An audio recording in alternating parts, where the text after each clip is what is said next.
Bien, comment allez-vous? Bien. Le frais vous a bien réveillé? Et vous êtes apte à écouter encore un moment ce que j'ai à cœur de vous partager ce matin? Amen. Une personne écoute.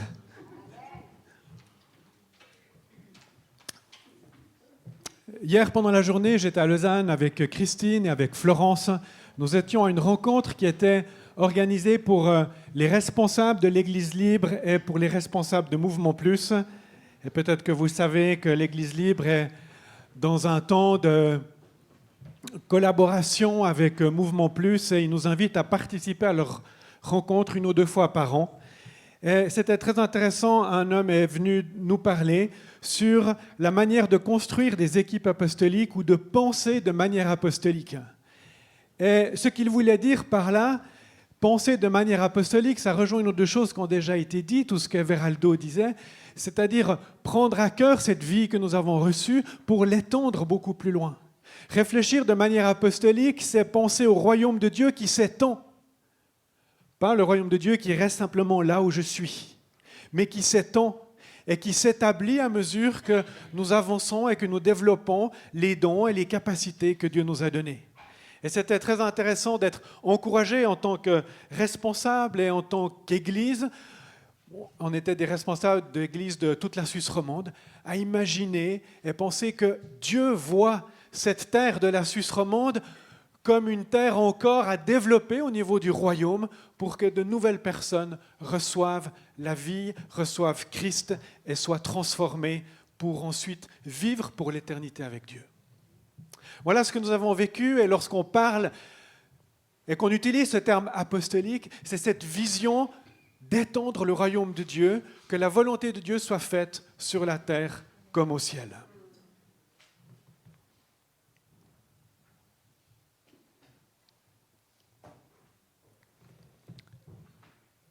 Je vous propose de lire les premiers versets du chapitre 19 de 1 Roi.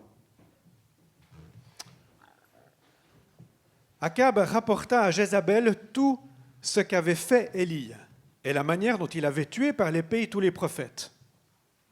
Jézabel envoya alors un messager à Élie pour lui dire « Que les dieux me traitent avec la plus grande sévérité si demain à la même heure je ne te fais pas ce que tu leur as fait. » Voyons cela. Élie se leva et partit pour sauver sa vie. Il arriva à Beersheba, une ville qui appartient à Juda, et il y laissa son serviteur. Quant à lui, il marcha toute une journée dans le désert, puis il s'assit sous un genêt et demanda la mort en disant « C'est assez, maintenant, Éternel, prends-moi la vie, car je ne suis pas meilleur que mes ancêtres. » Patatras. C'est la crise.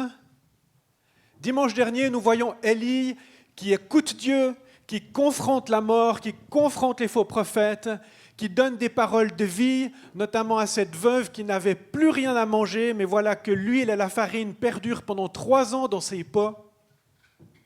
Et là, une femme se lève et dit « Je vais te tuer », alors que lui venait d'avoir remporté une victoire contre 850 prophètes, et il fuit. Qu'est-ce qui se passe? Comment ça se fait que Élie, qui était si rempli de la présence de Dieu dans le chapitre 18, au chapitre 19, il court, et il part, et il fuit. Il va jusqu'à Beersheba, qui est 130 km plus loin que le mont Carmel. Et à Beersheba, il dit à son serviteur, reste là. Et lui, il part encore un bout, et il se pose sous un arbre, et il dit, Seigneur, prends ma vie, j'en peux plus.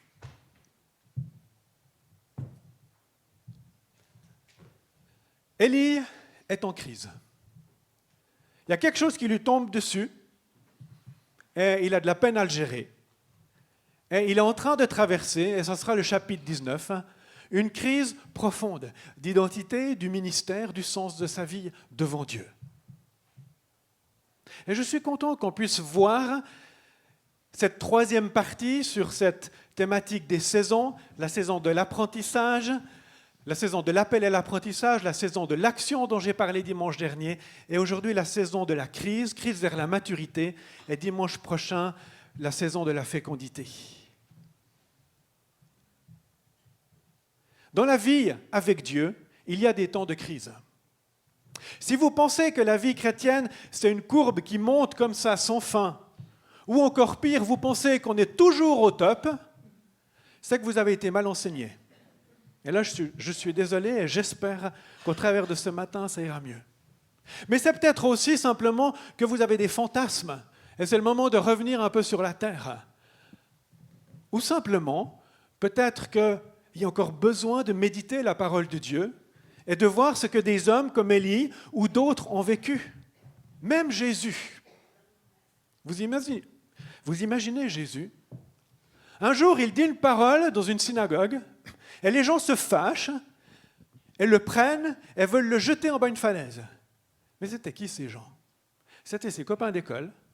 C'était les gens à qui il avait vendu une table, une étagère ou quelque chose dans son métier d'arche-charpentier. Donc des gens qu'il connaissait. Et tout à coup, ces gens avec qui il avait mangé, avec qui il avait fêté toutes sortes de célébrations, avec qui il avait été à la synagogue pendant des années, ces gens se lèvent, le prennent et avec une hargne, le poussent jusque vers la montagne où il y a le précipice. Bien plus tard, Jésus se fait fouetter, on se moque de lui et on le cloue sur une croix. Alors si ça s'appelle le top, revenez à Jésus.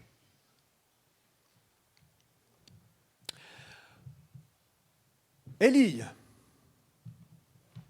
est là et d'une certaine manière, il entre dans un temps de crise, dans un temps de questionnement, dans un temps où il est en train de se demander ce qui se passe. Et là, après avoir remporté une grande victoire, où il pensait peut-être que c'était bon, qu'il n'aurait plus affaire à Akab et Jézabel, eh bien il voit que le combat n'est pas terminé, et ça, c'est comme s'il se prend une pierre sur la tête et il n'en peut plus. Il est épuisé. Il y a une lassitude qui est là, un épuisement, et lorsqu'on lit que Élie dit à Dieu, Élie se couche. Non, Élie dit à Dieu, prends ma vie, car je ne suis pas meilleur que mes ancêtres. Et juste après, c'est marqué, il se couche et s'endormit sous un genêt. Bien, vous pouvez mettre différents termes. Épuisement, dépression, burn-out. Aujourd'hui, on dirait burn-out. Hein? Je dors et je ne peux plus rien savoir. C'est un peu ça. Et oui, dans la vie, il y a des temps où tout à coup, il y a un événement qui peut se passer, qui est intérieur ou extérieur, qui provoque une réaction. Et dans ma marche avec Dieu qui semblait aller pas trop mal, eh bien, il y a une grosse remise en question qui se passe. Et cela fait partie de notre vie, de nos vies. Il y a un mur qui est là, et ce mur, il peut prendre différentes formes.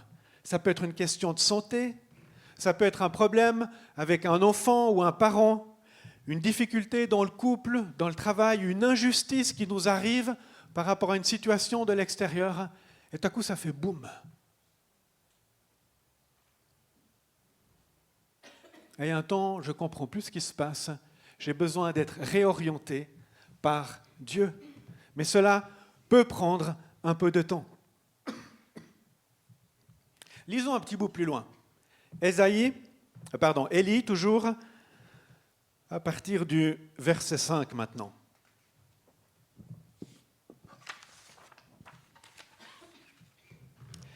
Donc Élie se coucha, s'endormit sous un genêt, et voici qu'un ange le toucha et lui dit « Lève-toi et mange ». Élie regarda, et il vit à son chevet un gâteau cuit sur des pierres chauffées, ainsi qu'une cruche d'eau. Il mangea et but, puis se recoucha. Bon, ça va pas fort, hein? L'ange de l'Éternel vint une deuxième fois et le toucha et dit « Lève-toi et mange, car le chemin est trop long pour toi. » Élie se lève, mangea et but.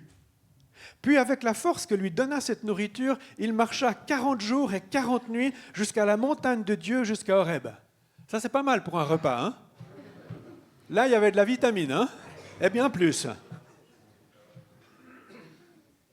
Mais vous voyez comme c'est intéressant, l'ange vient, elle lui dit, lève-toi, mange, il prend soin de lui. Il n'est pas en train de lui dire, mais pourquoi tu es parti? Pourquoi tu as fui? Non. L'ange, Dieu, lui demande simplement ou lui propose de manger, de boire. Prends soin d'Élie dans ce temps qui est difficile. Au verset 9, là, il entra dans la grotte, donc à Horeb, sur la montagne dans le Sinaï. Là, il entra dans la grotte et il passa la nuit. Or, la parole de l'Éternel lui fut adressée. « Que fais-tu ici, Élie » Et il répondit, « J'ai déployé tout mon zèle pour l'Éternel, le Dieu de l'univers. En effet, les Israélites ont abandonné ton alliance, ils ont démoli tes autels et ont tué tes prophètes par l'épée. Je suis resté moi seul et ils cherchent à m'enlever la vie. » Voyez le tableau là? J'ai déployé, j'ai donné tout ce que j'ai pu, Seigneur. Et puis je suis tout seul maintenant. Tu n'as même pas fait quelque chose pour que les autres soient avec moi. C'est quoi ça? J'en peux plus, Seigneur. Au moins, il parle à Dieu. Au moins, il a répondu à la question de Dieu qui était « Que fais-tu ici, Élie ?» Et j'aime bien cette question. De nouveau, ce n'est pas une question qui écrase, mais c'est une question qui vient et Dieu se met à côté d'Élie et lui dit « Que fais-tu » Et il engage un dialogue. On peut dire que ça permet à Dieu de savoir où Élie en est. Et on comprend qu'Élie, il reste toujours dans son burn-out, de son épuisement, dans cette saison difficile. Et puis là, donc il a fait 130 km jusqu'à Beersheba, ce qui fait un certain nombre de jours. Puis ensuite, il a marché 40 jours. Donc ça fait déjà 5, 6, 7 semaines que ça tourne dans sa tête. Et qu'il est mal. Ce n'est pas quelque chose de très rapide. Il a eu le temps de ressasser les choses. Et après environ 6-7 semaines, eh bien, la conclusion, c'est « Je suis seul et j'en ai marre. Trouve-moi autre chose. »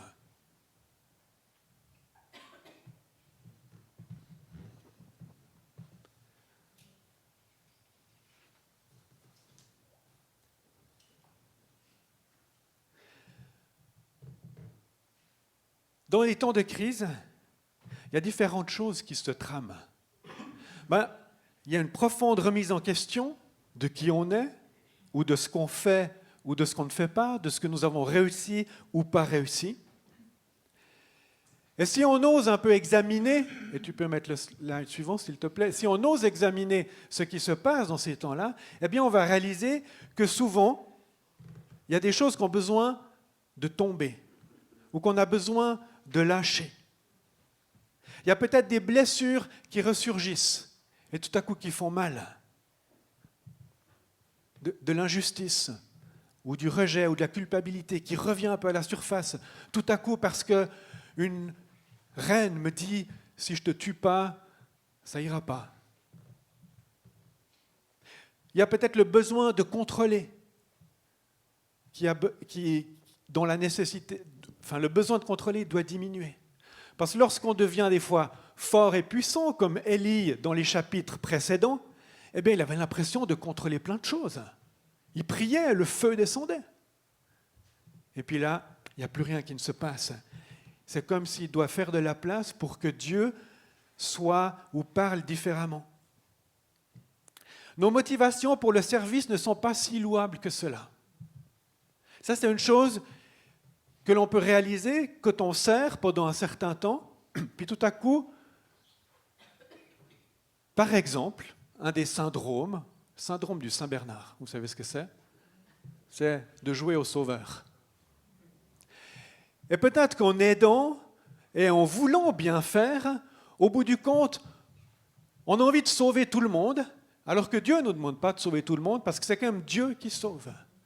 Mais il nous a peut-être aidés ou donné de la compassion, donné la capacité d'aider, de trouver des solutions pour X ou Y, mais il ne nous demande pas de sauver le monde entier. Et lorsque, de manière très fine, on est en train de glisser, au début, on savait très bien que c'est Dieu qui sauve, mais à un moment donné, on se dit « Ah, mais c'est quand même pas mal.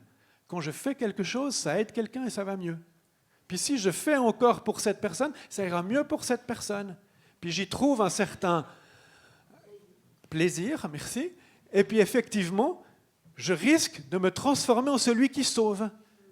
Et Dieu a besoin de travailler cette dimension-là. Ou peut-être que j'aime faire la paix avec les gens, et puis dans ma manière d'être, je peux être un peu médiateur ou réconciliateur, et puis j'aide à faire la paix. Et puis il y a tellement de situations où c'est important. Mais peut-être qu'à un moment donné, en voulant trop faire la paix, j'oublie de confronter, ou parfois de donner des limites, ou de dire de temps en temps, non mais là ça suffit. Et si je continue avec la paix, je vais me retrouver peut-être coincé dans une situation où je ne m'en sors pas. Et là, c'est la crise. Il y a des crises qui peuvent arriver de manière subite. On se cogne contre un mur. Puis il y en a d'autres qui peuvent arriver de manière beaucoup plus lente, par une forme de lassitude ou une situation qui évolue. J'ai traversé différents temps de remise en question ou de crise, notamment 2 fois en perdant mon emploi. Moi, la première fois, j'ai démissionné. Et avec Christine, qui avait démissionné aussi de son côté, nous sommes partis nous former en théologie. Et après un temps de saison d'action, en quittant nos professions, en allant nous former en théologie, ce temps de formation a été comme une crise vers la maturité. Je me souviens très bien, on est arrivé dans cette faculté, on a pris quelques cours, et le premier semestre, on est tombé dans une classe, on savait pas trop ce qui allait se passer, on nous avait dit, il faut que vous preniez ce cours, ça sera très très bien. On a dit, ok. Et puis on était avec un professeur qui était très intelligent et très profond dans ses réflexions. Et en quelques cours, il a démoli plein de nos certitudes sur la manière de vivre la foi. Et il a questionné ce qu'on avait construit. Et puis c'était bon. Sur le moment, c'était des fois un peu énervant ou troublant. Mais si on va en école biblique et qu'on n'est pas remué dans ce que l'on croit, dans ce que l'on pense et dans ce que l'on fait, il vaut mieux pas aller en école biblique. Mais c'est des temps pas faciles parce que ça demande de se remettre en question, de se repositionner devant Dieu et d'évoluer et de s'élargir. Alors là, c'était une entrée dans un temps de crise qui était choisi, qui n'était pas un choc, mais néanmoins crise vers la maturité. Puis bien des années plus tard, j'ai perdu mon emploi. Techniquement, oui, j'ai démissionné, mais je n'avais pas le choix. Je devais partir. C'était plus possible d'être pasteur où j'étais.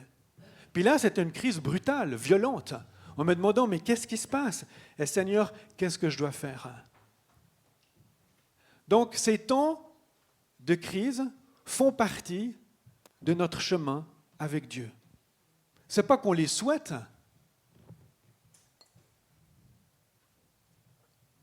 mais ça en fait partie. Et c'est un peu comme les saisons. Au tout début, j'ai oublié d'en parler, mais il y avait une image d'un bel arbre. Mais on voit que c'est un arbre où c'est l'automne, les feuilles vont bientôt tomber. Et si on était des fois un peu plus connecté au monde naturel avec les saisons, on comprendrait qu'un arbre qui est grand et solide, il en a passé des hivers. Et c'est au travers d'un grand nombre d'hivers, et bien sûr de printemps, d'été et d'automne, qu'il est devenu fort et solide.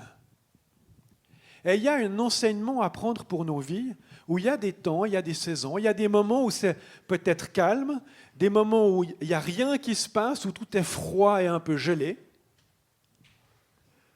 Mais après, il y a une visitation de Dieu ou quelque chose qui nous est donné de redécouvrir et sur lequel on peut construire la suite de notre vie et un temps avec Dieu qui est plus solide, plus profond, plus authentique peut-être.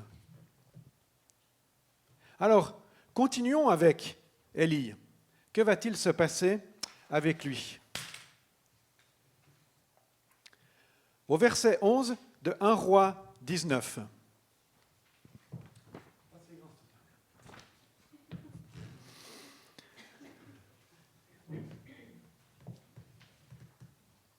Alors vous vous souvenez, donc Élie dit à Dieu, j'ai développé tout mon zèle, mais je suis seul, pauvre de moi. Verset 11. L'Éternel dit, « Sors et tiens-toi sur la montagne devant l'Éternel, et l'Éternel va passer. » Devant l'Éternel, il y eut un vent fort et violent qui déchirait les montagnes et brisait les rochers. L'Éternel n'était pas dans le vent. Après le vent, il y eut un tremblement de terre. L'Éternel n'était pas dans le tremblement de terre. Après le tremblement de terre, il y eut un feu. L'Éternel n'était pas dans le feu. Ça a dû être troublant pour Élie, parce qu'il connaissait bien l'Éternel, avec le feu, avec le vent. Le vent était venu et puis il avait ramené la pluie. Le feu était descendu lorsqu'il avait prié. La terre avait peut-être un peu tremblé aussi. Puis en même temps, Élie est sur le mont Horeb. Il est à l'endroit où Moïse avait reçu la révélation pour le peuple d'Israël. Et quand on lit les récits dans Exode, eh bien on voit qu'autour de cette montagne, il y avait eu du vent, du feu, du tremblement de terre, et Dieu était là. Et Élie connaissait ces histoires. Mais là, Dieu n'est pas là. Puis des fois, dans notre vie, on a envie de refaire comme on faisait, comme on avait fait, comme Dieu nous avait montré. Et puis on essaie de réutiliser la même méthode, puis il n'y a rien qui se passe. Parce que Dieu n'est pas là. Parfois, on veut mettre Dieu en boîte. Et puis c'est comme si Élie aurait voulu que Dieu se manifeste toujours par le feu qui descend. Mais non, Dieu n'est pas en boîte, on ne le met pas en boîte. Je ne sais pas combien de temps ça a duré sur la montagne, le feu, le tremblement. Il ne faut pas imaginer que c'est juste un film d'Hollywood en 5 minutes. Ça a peut-être été quelques jours, je ne sais pas. Et ensuite, après le feu, il y eut un murmure doux et léger. Quand il l'entendit, Élie s'enveloppa le visage de son manteau, sortit et se tint à l'entrée de la grotte. Il avait compris que Dieu était cette fois dans le doux murmure, dans le murmure doux et léger. Quelque chose de très différent du feu, du tremblement de terre. Peut-être c'était la première fois qu'Élie entendait Dieu de cette manière. Donc il a été en mesure d'accepter que Dieu pouvait se révéler différemment que ce qu'il avait connu jusqu'alors. Et souvent dans les saisons de crise, c'est une question, est-ce que j'accepte que Dieu se révèle différemment et me fasse cheminer un peu plus largement que le chemin que j'avais emprunté jusqu'à aujourd'hui. Parfois, dans les saisons de crise, on peut comme se révolter, puis dire, mais Seigneur, ça ne va pas, tu ne fais pas comme avant, il faut que tu fasses comme avant, sinon je n'arrête pas. Sinon, il n'y a plus rien qui se passe. Mais tu avais révélé ta parole de cette manière-là, il faut que tu continues de cette manière-là. Puis on se révolte et on donne encore des ordres à Dieu. Au lieu d'ouvrir son cœur et de laisser Dieu percer des cuirasses qui sont encore bien présentes. Et c'est ce que Élie finalement laisse faire. Et il entend le murmure doux et léger. Et voici qu'une voix lui fit entendre ces paroles. « Que fais-tu ici, Élie ?» Et vous remarquez que c'est la question qui avait été posée auparavant. Et là encore, Élie reçoit cette question. Et j'entends à nouveau cette bonté de Dieu qui vient se mettre à côté d'Élie et qui lui demande encore une fois, mais comment ça va? Qu'est-ce qui se passe? Et il laisse Élie à nouveau s'expliquer. J'y reviens dans un moment.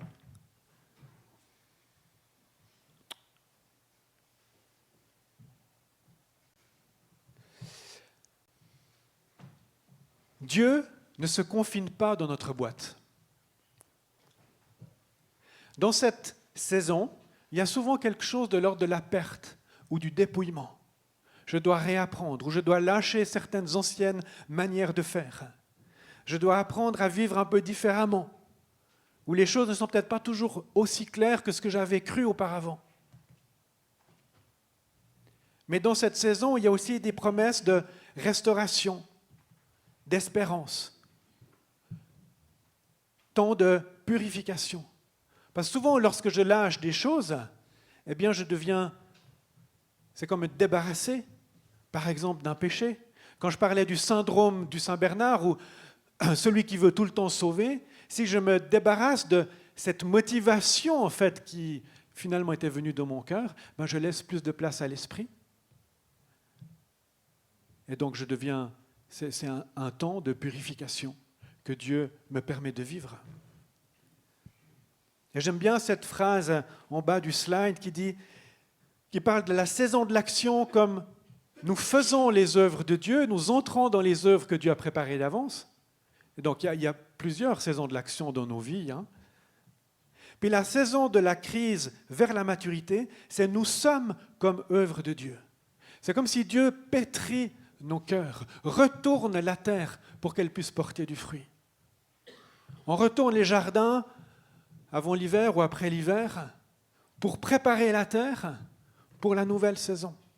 Et Dieu, souvent, il fait ça avec nos vies et il a besoin de temps pour qu'on soit pétri et disposé à recevoir de nouvelles semences qui vont permettre d'élargir et d'aller plus loin dans l'appel qu'il nous a donné.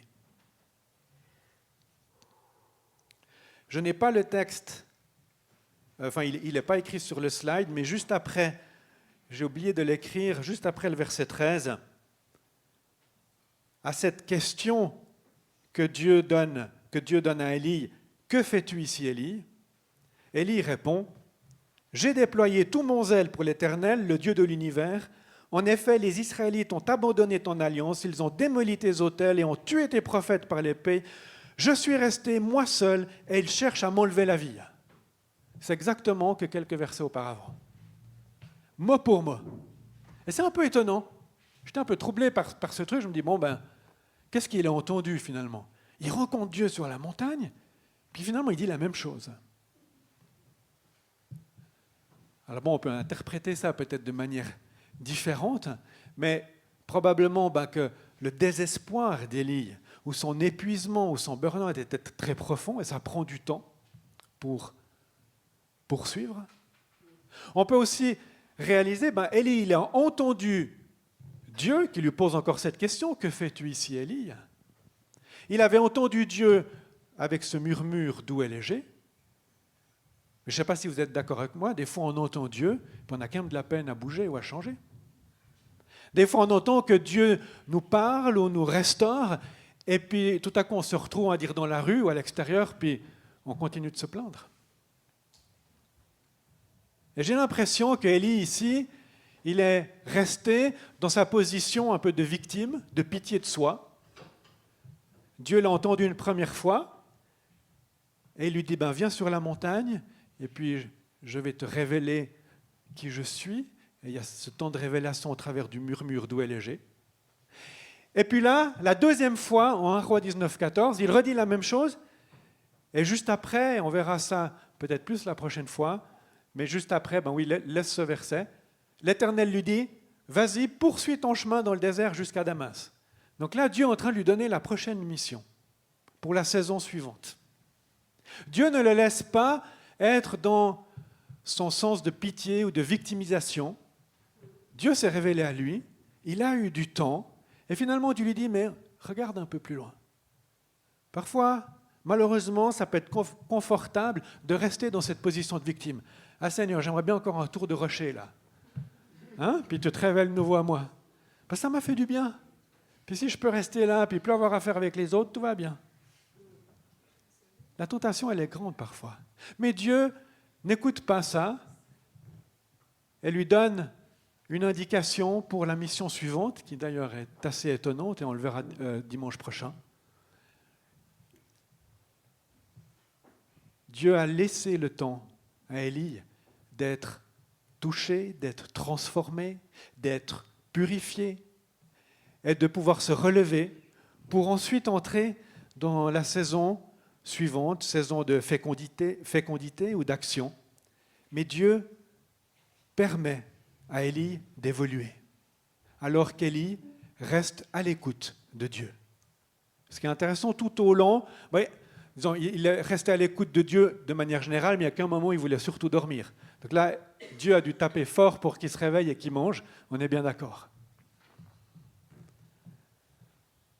Prenons, puisque j'avais dit qu'on prendrait aussi l'exemple de Pierre. Tu peux mettre le slide suivant. Il y a 2 semaines, Sidi nous a parlé de Pierre, de l'appel et de l'apprentissage. Puis Pierre a continué d'être avec Jésus et il a vécu plein de choses. Il a vécu la multiplication des pains, il a vécu le temps sur la montagne où Jésus s'est révélé avec Moïse et Élie. Il a vécu des choses extraordinaires de guérison, de délivrance. C'était magnifique. Et puis en s'approchant du temps où Jésus va être crucifié, encore une fois, Jésus avertit ses disciples en disant « je vais mourir ». Et puis Pierre, il dit « alors ça jamais ». Et en tout cas, il n'y a personne qui te touchera, mieux que je meure que toi. Et ça, c'est quelques heures avant que finalement Pierre se dégonfle complètement et il renie Jésus. 3 fois. Une fois, on se dit c'est déjà pas mal, mais 3 fois. Et de manière très rapide, on va dire, il entre en crise. Tout à coup, il avait promis de suivre Jésus avec toute sa vie, et l'instant d'après, il le renie, il se met à pleurer, il reste avec les autres quelques jours, il entend parler de la résurrection de Jésus, mais ensuite il part en Galilée et il va pécher. Il ne sait plus où il en est en fait. Il avait vu Jésus agir, il avait imaginé que tout irait bien. Mais il n'avait surtout pas pensé que Jésus pourrait mourir. Il n'avait pas vécu, il n'avait pas anticipé le scénario de cette manière-là. Et ça lui tombe dessus.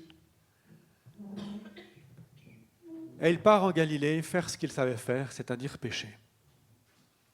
Puis après, il y a ce fameux épisode où Jésus arrive, et alors qu'ils n'ont rien péché, Jésus dit à Pierre, mais mettez le filet de ce côté-là. Et les filets se remplissent. Et tout à coup, Pierre réalise, mais c'est Jésus qui est là. Ça lui était déjà arrivé 3 ans auparavant, lors de l'appel. Et Dieu, ou Jésus en l'occurrence, revient vers Pierre. Et il l'appelle à s'asseoir sur la plage. Et ils discutent, ils mangent. Et à un moment donné, Jésus dit, « Pierre, m'aimes-tu » Et il va lui poser 3 fois cette question. Et 3 fois, Pierre va dire oui. Et 3 fois, Jésus va dire, bien, paie mes brebis, prends soin de mes brebis, nourris mes brebis. C'est la nouvelle mission pour après ce temps de crise. Mais ce temps de crise profonde sur l'identité de qui est Pierre lui permet d'être assis sur la plage et d'entendre Jésus différemment, où Jésus dit, Pierre, m'aimes-tu ? C'est pas, Pierre, es-tu prêt à aller porter tout ce poisson vers ceux qui ont faim ? Non, Jésus appelle Pierre à un cœur à cœur. Ce qu'ils n'avaient pas suffisamment, ou certainement pas vécu autant avant. Puis là, Jésus comme ouvre les yeux de Pierre, les yeux de son cœur, et l'appelle à une relation, à un échange, un dialogue, un amour entre eux, qui ensuite lui permettra d'être Pierre tel qu'on le lit dans les Actes des Apôtres, où il va faire encore plein de choses. Mais il y aura une solidité beaucoup plus grande parce qu'elle est ancrée dans ce cœur à cœur entre Jésus et Pierre. Donc la crise pour Pierre, elle est salutaire. Elle lui a permis ensuite de pouvoir poursuivre la mission telle que l'appel de Dieu avait résonné dans sa vie auparavant.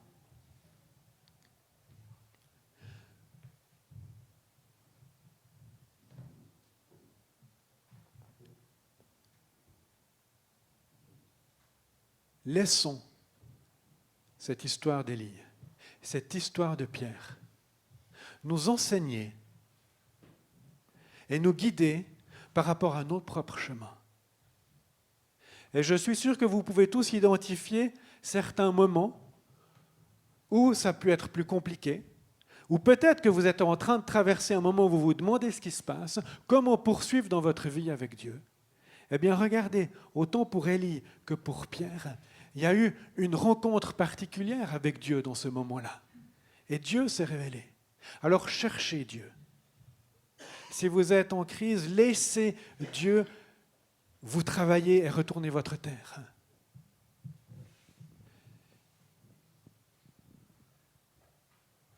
Ne limitez pas Dieu. Ne l'empêchez pas de venir travailler votre terre. Mais osez dire à Dieu, Saint-Esprit, viens, et révèle-moi encore qui est le Père par Jésus-Christ.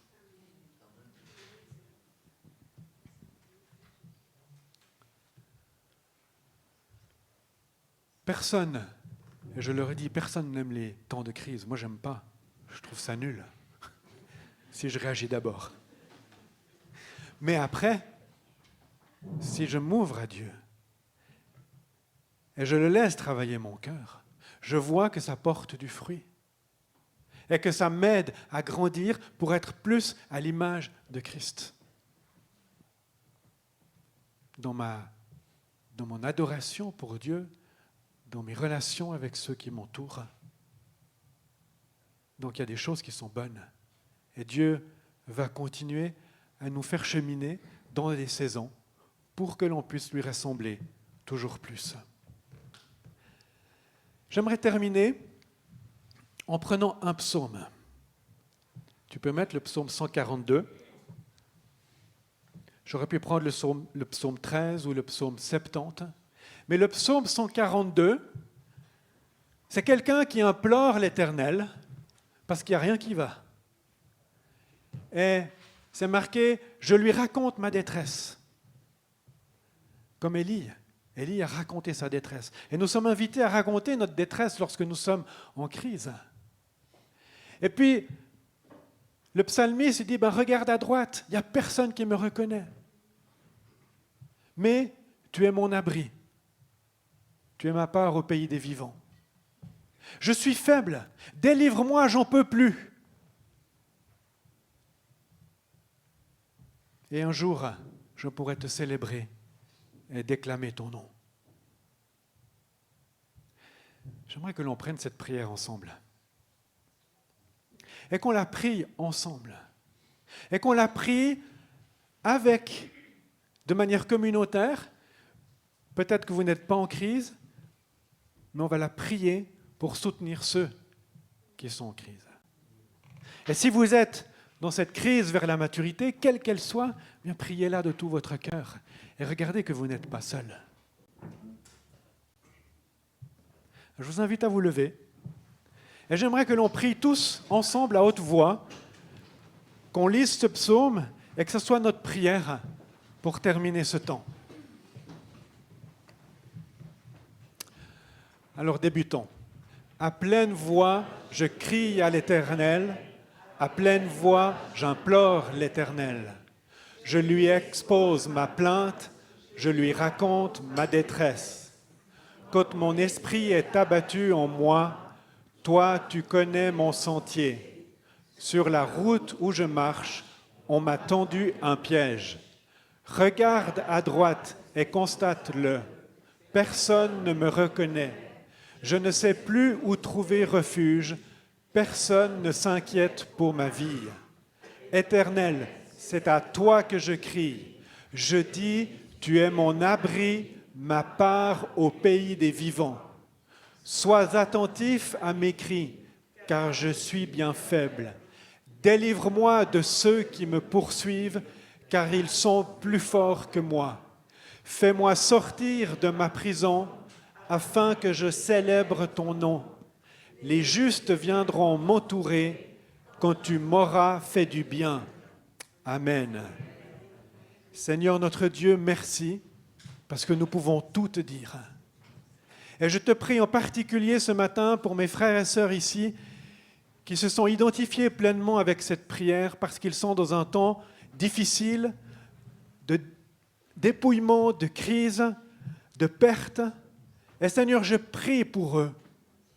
Et nous prions afin que tu les restaures, que tu les aides à cheminer. Nous prions que tu te révèles dans leur cœur d'une manière profonde et nouvelle pour qu'à nouveau ils puissent célébrer ton nom. Seigneur, merci d'être avec eux et par ton esprit, dans ta compassion, dans ta veillance, chemine avec eux et amène-les au pied de ta croix, là où ton amour se révèle, et permets-leur de se relever en ton temps. Seigneur, aide-nous à avoir de la compassion les uns pour les autres, à nous respecter dans nos chemins et nos saisons, et nous encourager dans nos chemins et nos saisons. En ton nom, Jésus. Amen.